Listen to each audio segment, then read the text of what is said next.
Hello, everyone. Welcome back to Simple Gospel Podcast. My name is Sihle, and welcome to today's episode. In today's video, we are going to be speaking about something I feel is very important, but yet so overlooked. I'm sure we've all heard someone say, "Ndiyabulela kuThixo na kwizinyanya zam," which is a direct translation of "I thank God and my ancestors."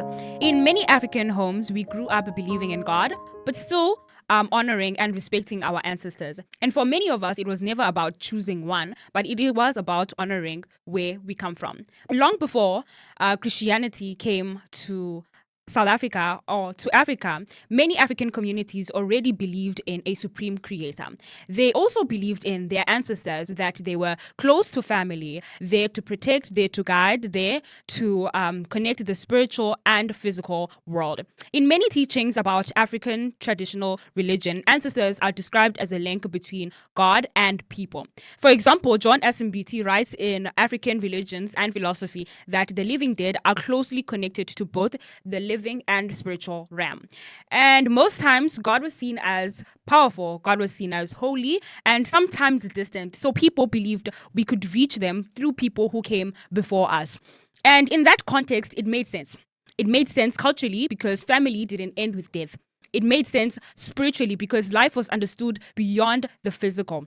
And it made sense socially because identity was rooted in community, in amasiko, in tradition. Then Christianity was introduced through a complex and a painful history, which we do not ignore. Let me take us back a little. European missionaries brought the message of the Bible, but it didn't come in a neutral way. It often came alongside political control, cultural suppression, as well as force. But one may argue, how do I believe in a God that was brought about by my oppressors?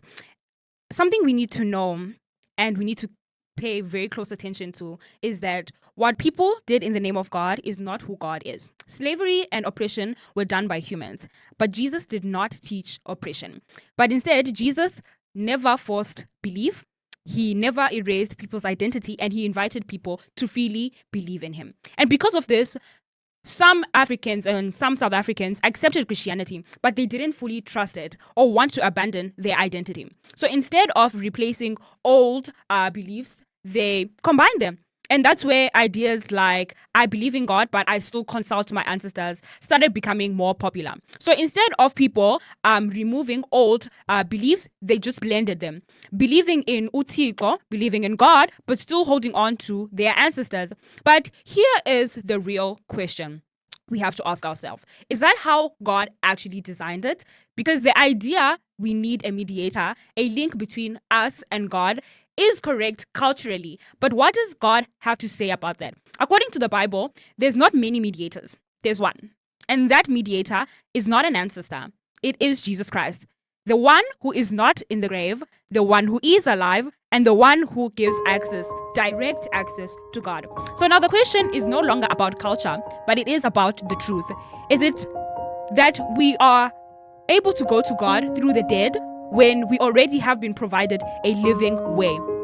History explains how it started, but it doesn't explain why we still hold on to it. So in the next video, we'll be speaking about how and why we still hold on to these beliefs.